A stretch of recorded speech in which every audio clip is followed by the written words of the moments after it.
Good morning, Zera Shimshon, Parshas Bo. We're on page Taf Kuf Pei Aleph.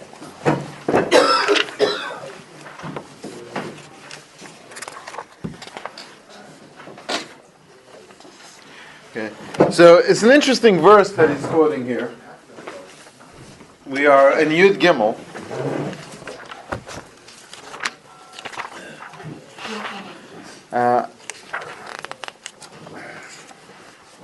I'll read to you the full verse and then we'll understand his question better. The Torah is talking about the obligation of the Jewish people to bring the Korban Pesach.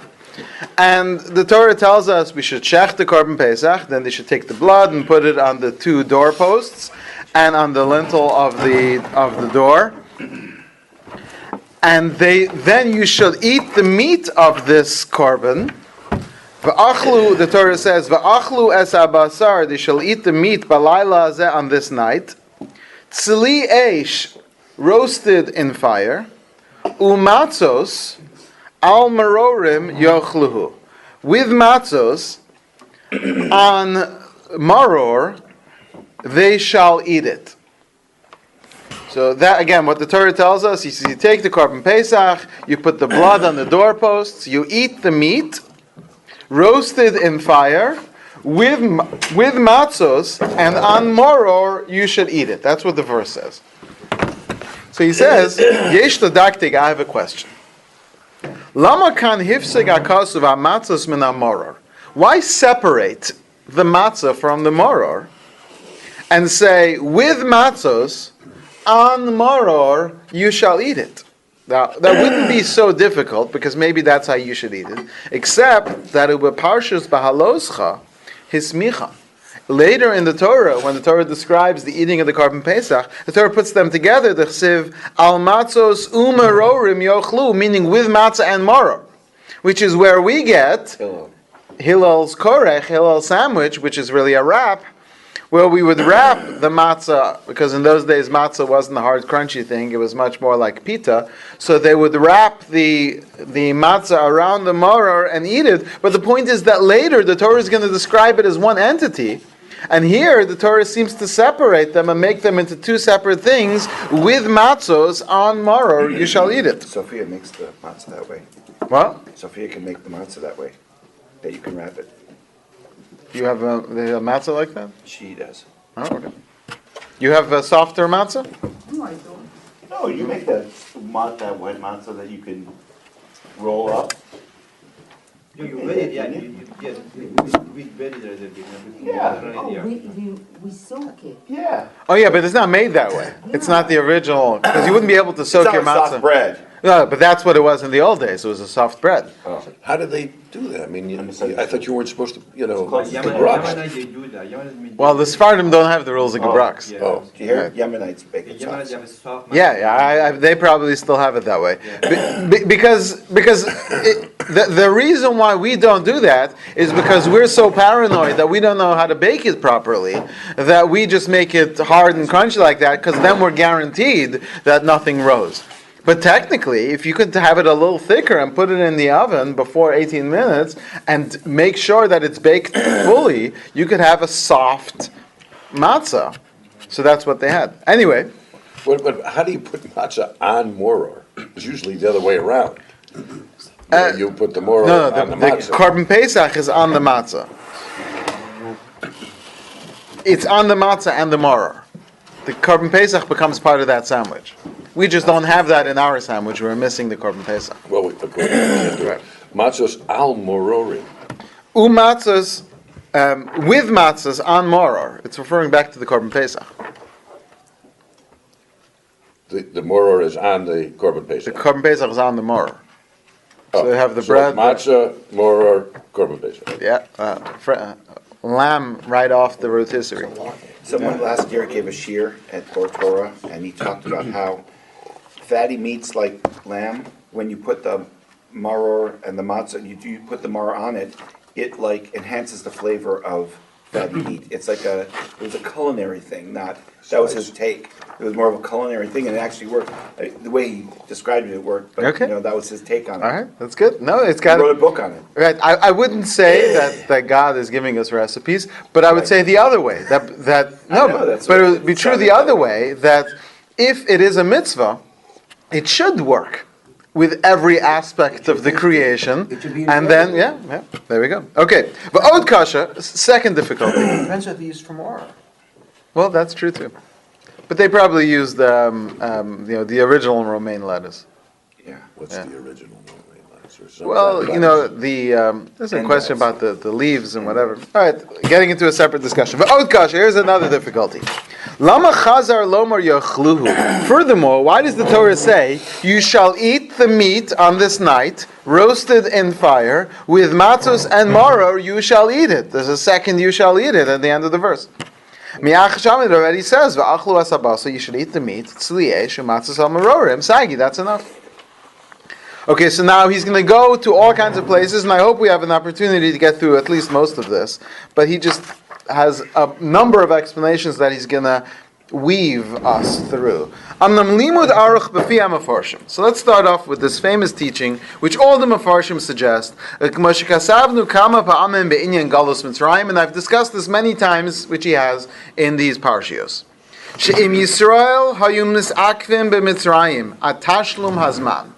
If the Jewish people would have stayed in Egypt for the full 400 years, lo hayutzrichim legalios acheros, there would not have been any need for any other exiles. Even though we understand that the 400 years starts from Yitzchak and that it means this, it means that, all that is a reinterpretation in order to justify the verses. But technically, according to the original requirement, we were actually supposed to be enslaved for 400 years. And had we fulfilled it on that level, there would have been no more exiles. The Jewish people would have been completely purified. Well, then assuming they didn't drop in levels of tumor? Well, as you say, that's the problem. The problem is... So why was it cakes? That's not cakes. That's What? why was it cakes? That's not really cakes. That's not really... So HaKadosh Baruch Hu, that's why we say in the Haggadah, HaKadosh Baruch Hu chishev es haketz. God recalculated and said, fine, you guys can't handle, which we'll talk about in a minute, you guys can't handle, so you know what? We're gonna count the 400 from Yitzchak, and then you guys will have to make it up. We made it up 3 times already. I know. That's Well, let's see what he says. Had we done the full 400 years, no nation, no language would have overcome us. But we had to leave before the time. We were already in the 49th level of Tumah. We allowed ourselves to fall so far that we couldn't handle 400 years in Egypt, and God had to press, so to speak, the eject button and call it early. There's a consequence of that. As it says, in a rush, in a hurry, you had to leave Egypt. That's why we have all these further exiles. Except, he says, when we came to Har Sinai, and that would be 50 days later, well, we came to Har Sinai 44 days later, but Nasan Lahem Aluchos, when we got the Luchos, at that point the Torah refers to the Luchos as Charus. Charus means etched, but Charus also means Cherus, freedom. Cherus. Charoset is from that? Or maybe, but it's one's with a tough, one's with a samach, but I'm sure you could relate to. So Cherus mi malach hamaves, we were free of the angel of death, umishibud malchius, and that we were never going to be enslaved, because here, get this, Hashem was so merciful that He said, even though you're coming out early, if you can manage to make it all the way till the luchos make it down, that will be your second redemption, and that will guarantee your freedom.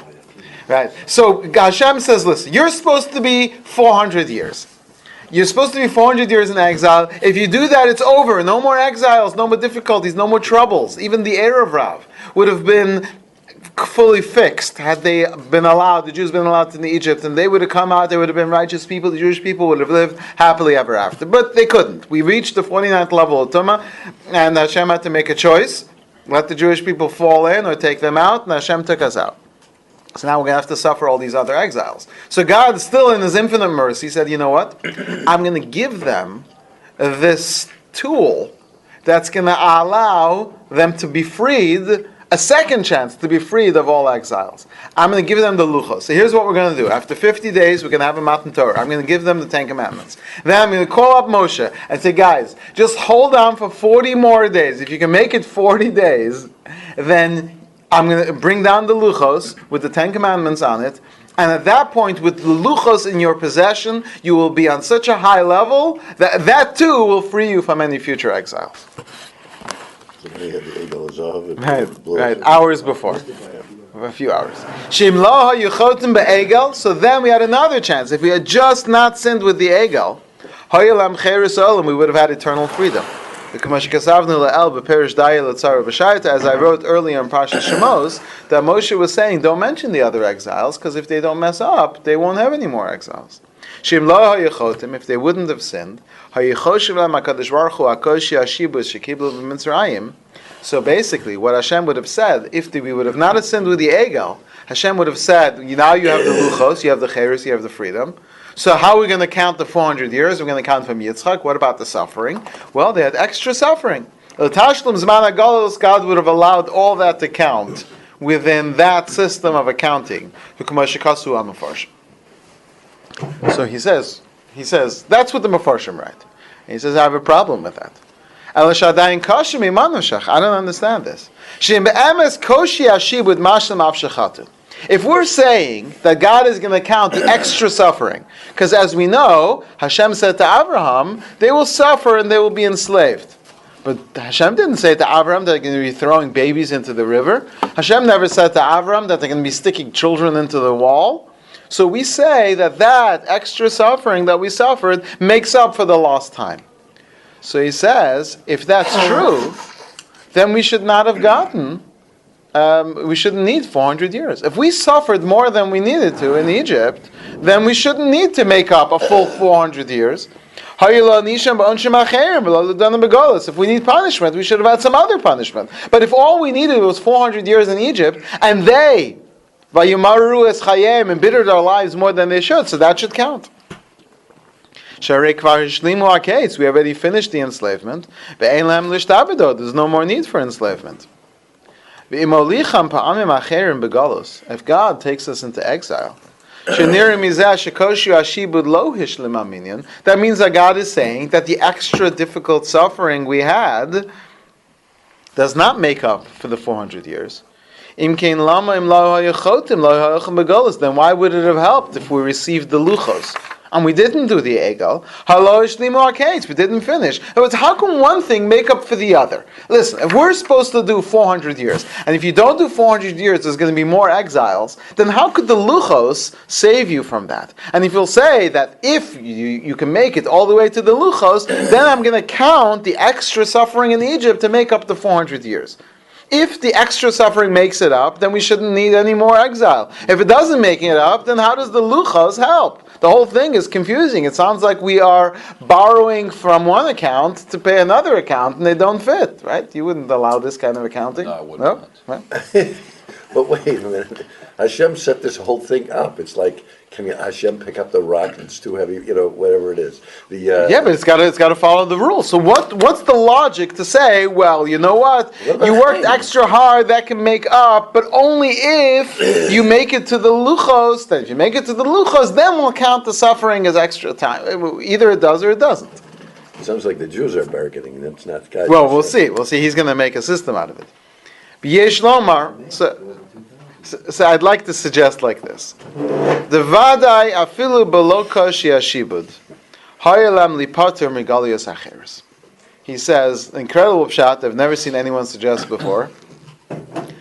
This is the power of the Zera Shimshon to just pull these ideas from out of nowhere.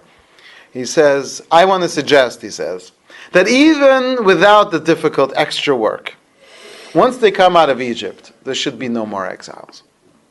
The hachit name perigimel lemakos. We have a rule. This is a rule everywhere that God follows the laws of the Torah.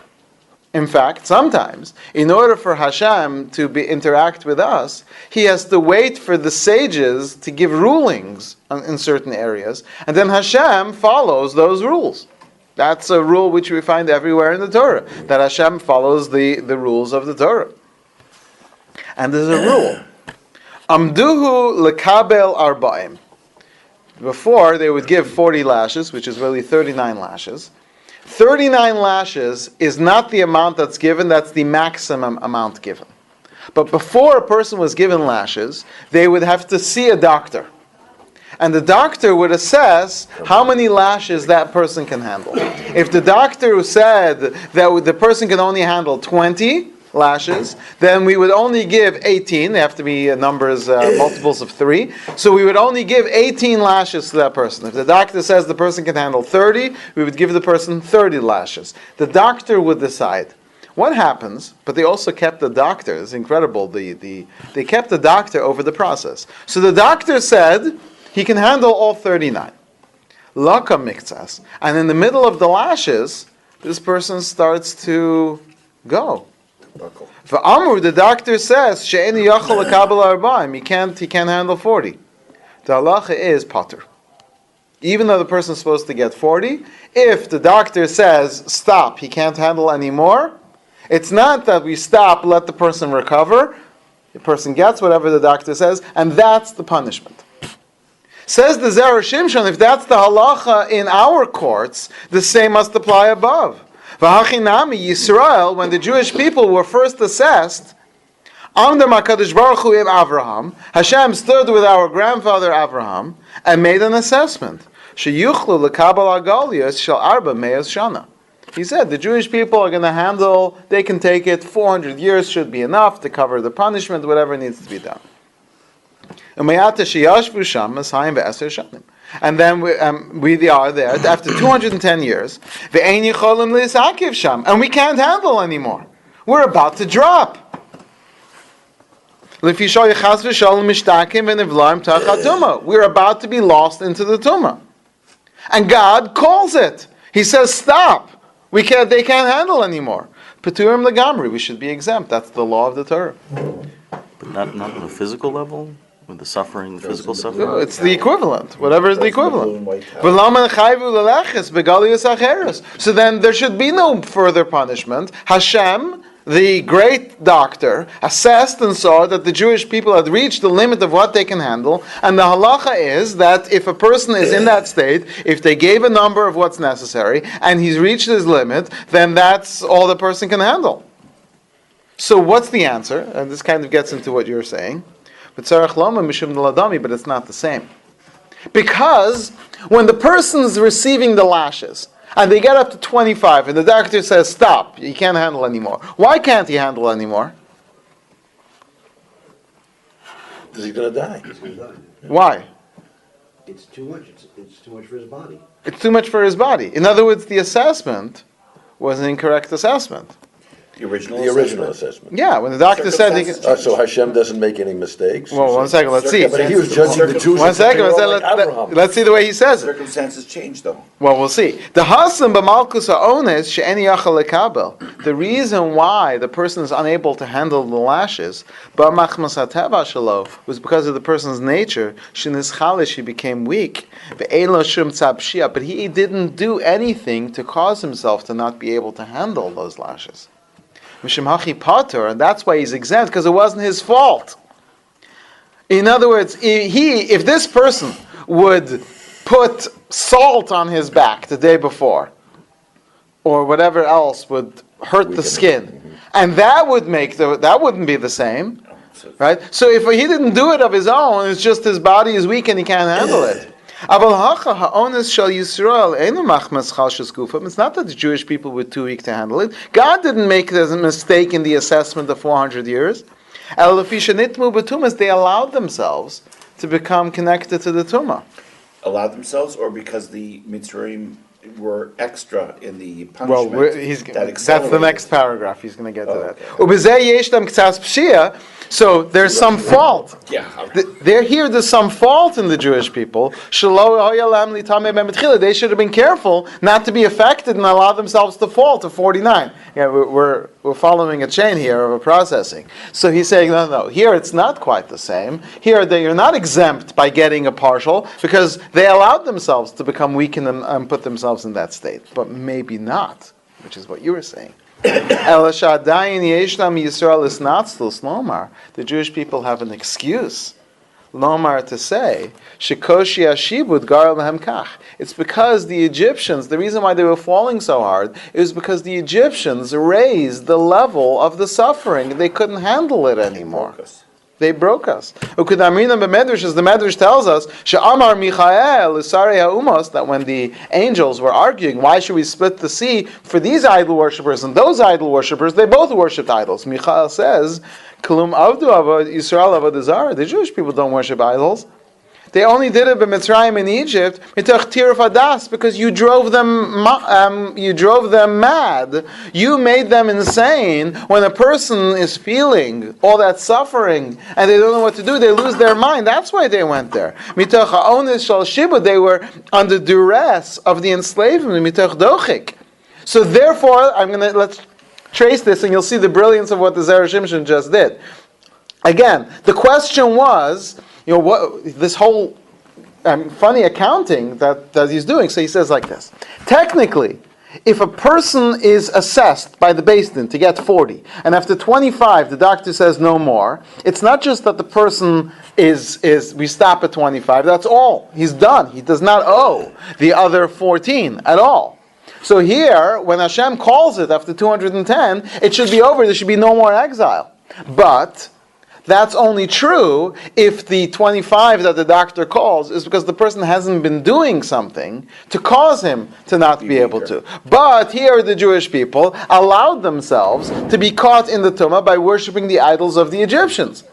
But the answer is, but the response to that would be, well, the Jewish people were forced to go there. They were driven so mad by the Egyptians, they never wanted to worship idols. They had no interest in idols. They were just doing that because they were completely under the duress and oppression of the Egyptians. He says, and that was all good, im lo yechtu be'egel, till they sinned with the egel. Because there was no pressure that day. Right.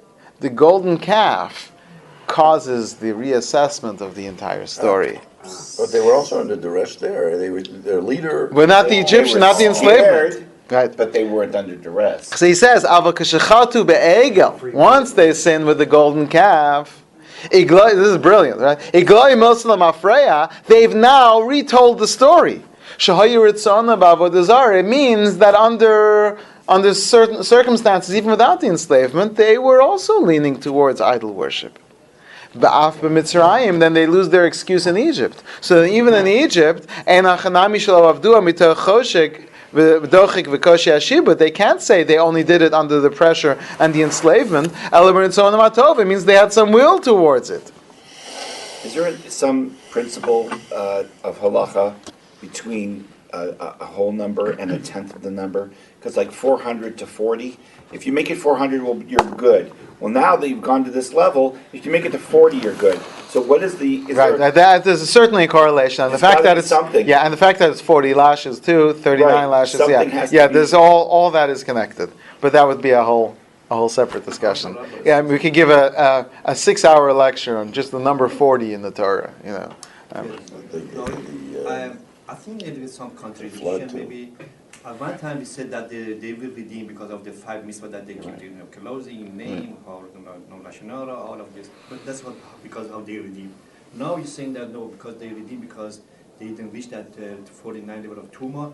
So what was exactly? Well, it actually works together. What we're saying is that the Jewish people were being pulled out early. They needed to be there for 400 years, and Hashem is calling a special emergency exodus in order to get the Jewish people out. But even now, they have to have some merit. So Hashem quickly gives them 2 mitzvot of Pesach and Milah, and add to that the fact that they kept their names and their language and their clothing. So they have to have some merit in order to continue to be the Jewish people. But it's still an emergency. Evacuation. Well, yeah, Emergency exit. Emergency birth. No, it's just the induction, which is early, and the Jewish people are really not ready for it. It's just hard to believe that extreme, that 48 level of tumor. What was it? We would have 49, yeah. If we would have reached 50, we would have been lost. What were we doing, besides? He's saying worshiping idols. We were lost in that idol worship. I say all that was a good excuse. We were under pressure, we were under duress, until 40 days later we do the Egel. Hashem says, well, there goes your excuse. And now that you don't have an excuse, it's now your fault for leaving early. If it's your fault for leaving early, now you've got to make up the The exile. angels were right then. Why did the sea split for them? Well, at the time that the sea split, they still had the excuse. They didn't have the egel yet. They didn't do the Egel. This is right. He quotes an interesting Gemara in Avodah Zarah. The Amar Achmanav Ashereim Tisrufum Be'esh. The Torah tells us that when we arrive in Eretz Yisrael, we have to burn all the Asherah trees, which are this Avodah Zarah. We have to burn them in fire. Asks the Gemara asks a difficult question, and a very interesting question. The halacha is that this would be the most terrible thing to do. Right? The halacha is, what do you have to do to something that's Avodah Zarah? Destroy it. So why don't, if I see my neighbor has a brand new Lamborghini, I don't like that my neighbor has it, why don't I go outside and bow down to it and worship as a god, and now he has to destroy his Lamborghini?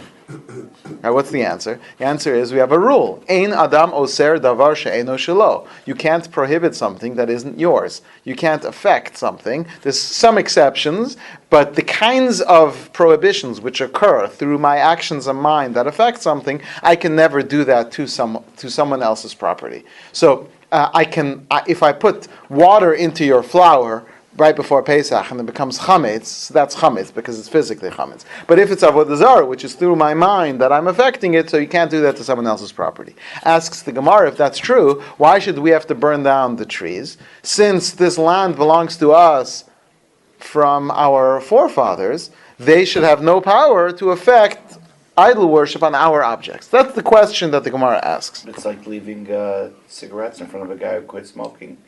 You can't have the temptation of having that tree near you because you've already shown that you have this propensity. But he's going to say, the Gemara says even more than that. It's a question of ownership. He says, "Midapolchul Yisrael le'egel," because the halacha is, as soon as the Jewish people bow to the egel, galu adatay the nichalu b'avodah zarah, that means that they do want avodah zarah. And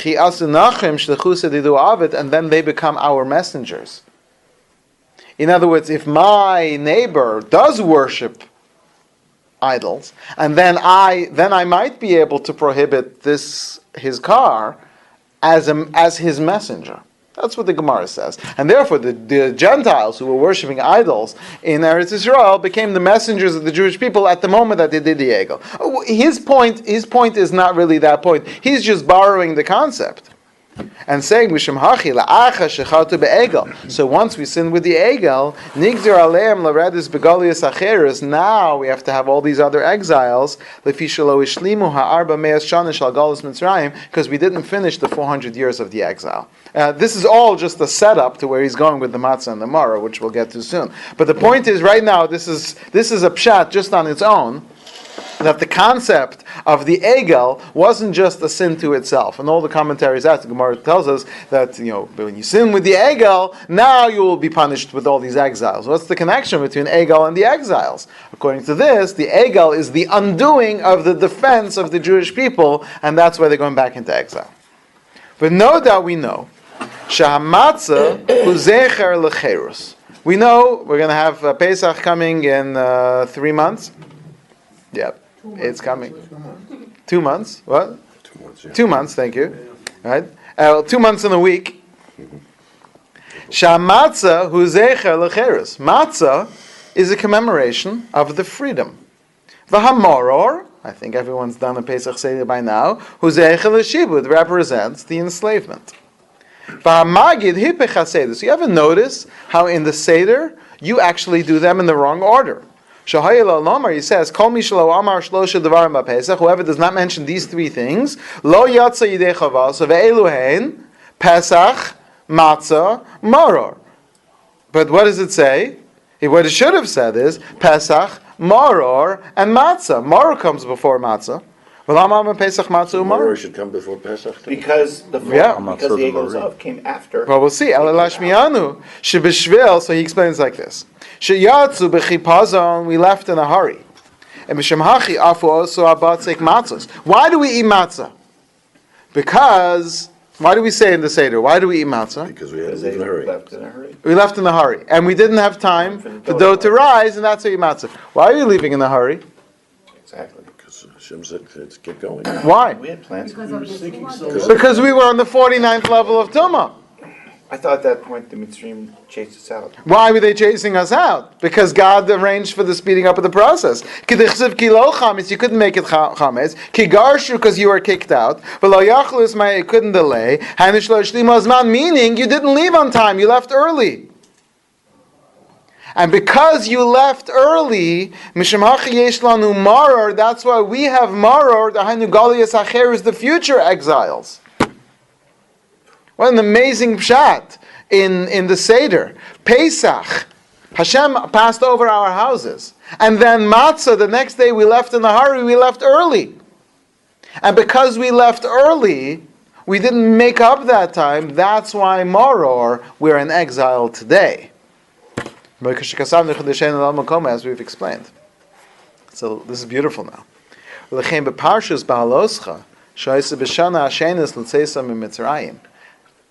next time the Torah talks about eating Pesach, Matzah, and Maror, the first time that it's written in Parshas Bo, it's before the Egel, while we are still not going to have any more exiles. The next time it's written is Parshas Bahaloscha, when we've already sinned with the Egel, and the whole system is different. So he says, the second year, Kvar Asu Egel, they already did the Egel, Ksiv Sham, there it says, Al Matzos umerorim yachlu, eat the matzah and the maror together. Sha Matzos umerorim akolu tam echad, because they're both, the matzah and the maror, both represent the same idea. Sha Matzos morim shiyoyu kodem zmanam, the matzah represents leaving early. So the matzah and maror work together like they do for us in our Seder. On the Pesach Mitzrayim, but in Egypt, the matzah did not represent the haste. Because at that point they might not have sinned again. In which case, the difficulty of the servitude would have counted. We would not have needed any other exiles. So the matzah and maror don't work together. The matzah represents the full, complete 400 years. Incredible pshat. There, the matzah is only redemption. Not the hurrying. Because had the Jewish people not sinned with the Egel, they would not have been considered leaving early. We would have counted the extra difficulty of the servitude for the 400 years. So we say Maror first because now we're in an exile and Matzah for the future redemption. That's why we say it in that order. Oh, when we're saying matzah, we left in a hurry, Right, but now... and therefore maror. Well, we say matzah before maror, right? Because for us, for the first year. right, the matzah, right? No, that's afterwards. We are after the Egel. So after the Egel, the matzah changed. Instead of the matzah representing freedom like it did in Egypt, That would be Maror and Matzah. right there it would be maror and matzah. Instead, the matzah represents our failure to survive all of Egypt, and we had to leave early, which allows for maror, the future exiles. We only have to make them 190 years, right? Well, the counting is different. Once you pay your taxes late, you're going to be paying more than the 190. Right. What, I mean, how do That's ribbies. 2.5%. how do you, Right. how do you compute the, We don't know. If we knew that computer, we would know when the exile is going to end. But we've had 70 years in Babylon, and 52 in Persia, and 180 in Greece, and we're approaching 2,000 years in Edom. And at this point, we're wondering, God needs a new accountant. Maybe we're not on the 49th level. So, Hashem can see the whole thing, right? Yep. Hashem knows because In Shemayim there is no time. Right. So this experience or this creation, Hashem saw the beginning to the end. So he knew that we're going to do Chet al Free will is free will. No. Why? He knew that we're going to do it, right? No, that's free will. He knew all the permutations of what could happen, but We have free will. We could have chosen not to do the egel. That's the power of free will. God doesn't affect it. So we could have chosen I know otherwise. that God would not affect it, but God knew that we're going to do it. Yeah, but God, that doesn't change things. This is the free will versus God's omniscience. God behaves as if He doesn't know. He lets us choose. That's the system. Yeah, Rabbi, somebody gave you a little explanation. He goes, okay, today's February 6th, right? Right. Okay. Okay, whatever it is. What will you have for dinner 1 year from now in 2018? You don't know. You're going to have the free will. God knows what you're going to decide to have for dinner 1 year from now. Right. Yeah. Right, but I still get to choose. Yes. Right. So that's the power here. Okay, let's go on. V'zeu, that's why the Torah says, "V'achlu es habasar b'layla azet tzli eish." You should eat it roasted in fire. Umatzos, with matzos representing the freedom. But harder custom in the Torah separates al marorim yachlu with the maror, because originally matzah and maror were not meant to work together. Matzah completely represented freedom, and maror completely represented servitude, and there was no mixing of them so together. why does Hillel want you to eat them together? What is he saying? He's saying It changes. Now it changes, So right? that's why Kamoshe you do it. Pirish Rashi Zam, Zeichel Yumaru Es Chayein, the Maru represented the bitterness. Then Achila Acheres Muvsekes Muvdelis Min Arishon. The Maru is separate from the Pesach and the Matzah, which represent freedom. But then it changes. When we mess up, and when we sin with the Egel, at that point, wait, you did the egel, that means you left early, and now the matzah represents your leaving in a panic and a rush of the pressing of the button early, which causes you to experience more exiles. Now the matzah has an element of punishment in it, and that's why discussing this in the Friday night class, that the fact that matzah is called lechem oni and lechem ani, oni representing the freedom and the speaking about our experience, while it's ani, it's the poor man's bread, and the matzah is both in it. Matzah was just supposed to be the symbol of freedom, and now by messing this up, we've ruined the matzah.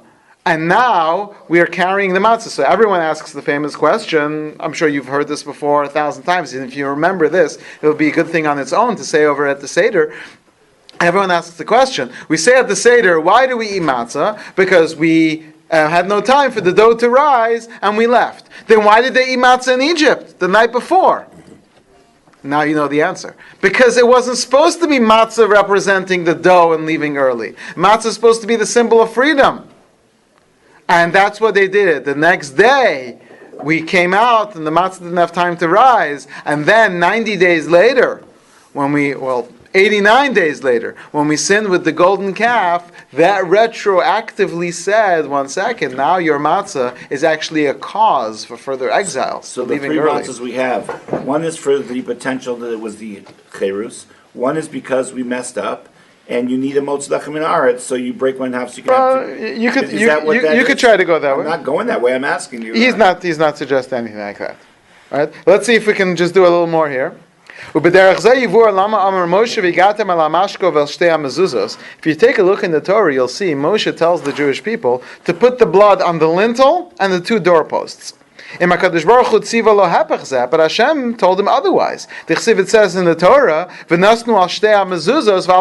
first you should put on the two doorposts and then the lentils. So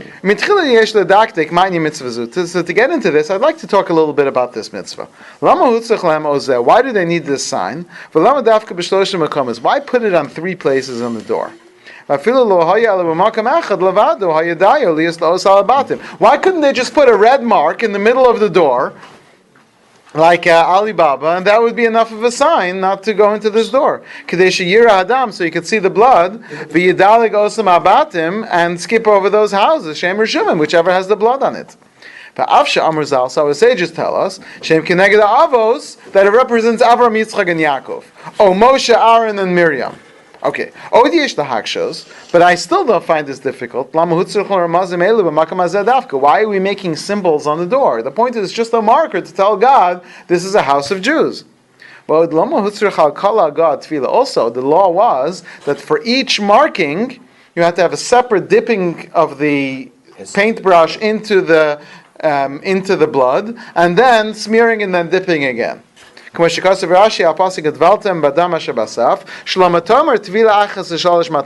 dip it once and then mark 3 times. Each time you have to dip it again. Okay, so we're not going to get through this whole thing, but let's just try to do what we can here. We know Egypt was the place of sorcery. That the Egyptians used sorcery to bind the Jews. It wasn't just that they had an army to keep the Jews in, but they actually used magic to protect Egypt. Up until now, a slave was unable to leave Egypt. They left 600,000. Some say that that's what the Sphinx were, that these were these giant creatures which at that point, through their magic, were animated, and they kept the Jews from leaving, and some say they're shaped like dogs, and that's the barking dogs. Anyway, he says, but the real sorcery, if you want to do sorcery over someone, the easiest way to do it is over a house. Because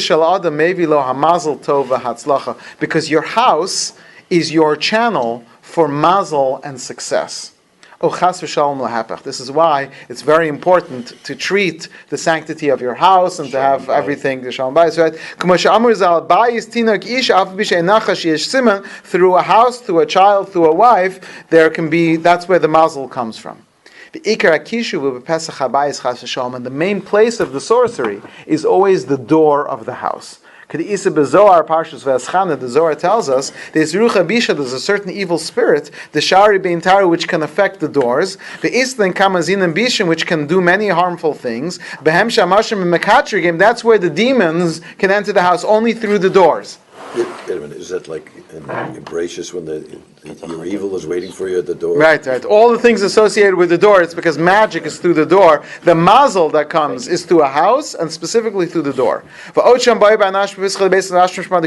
why we have a mitzvah, to place Hashem's name on the door. The which is our faith and belief in God, and where we have the name of God and we believe in the name of God, holy bad things can't happen there. And it can't affect people. As it says, no bad will come to you, and no calamity will befall your tent. Which is why we have the name of God on the outside. Shem Shin Daled and the Yud of the name Shaka of the mezuzah. Hashem Shumashadid Marachas Hashem Ksilan, because Shaka Shin Daled Yud represents Shidud, or God's control or rearrangement of the spheres. The Einod Mavado Afilik Shafim, and God is greater than the Vachinami B'Tzis Mitzrayim. This process, and he goes through it a little bit and says this process of the putting on the doorposts was to create, we're going to leave the rest, but was to create this Shin and a Dalet and a Yud, those 3 letters, which represents Shomer Dalsos Yisrael. So he says, but because the Jewish people didn't have the Torah yet, Hashem couldn't give them yet the mitzvah of mezuzah, he gave them the next best thing. The door of Jews, is that what it means? Shomer Dalet, right. So he gave them the next best thing. He says, just like Avraham had Eliezer hold him by the milah, because that was the mitzvah which he had, the Jewish people didn't have any mezuzahs to put up, but they had a mitzvah to put up. And so they put the mitzvah of the Pesach, not the blood. It wasn't about the blood. It was about the representation of the mitzvah. They put that on the doors. Okay, let's leave it here if you want to take a look at the rest of the mural. So the mezuzah presents the shadim from coming in your house? Right. Okay, right, so why did they reverse the order instead of So that's at the end of that piece. Unfortunately we didn't get to it. If that's the case,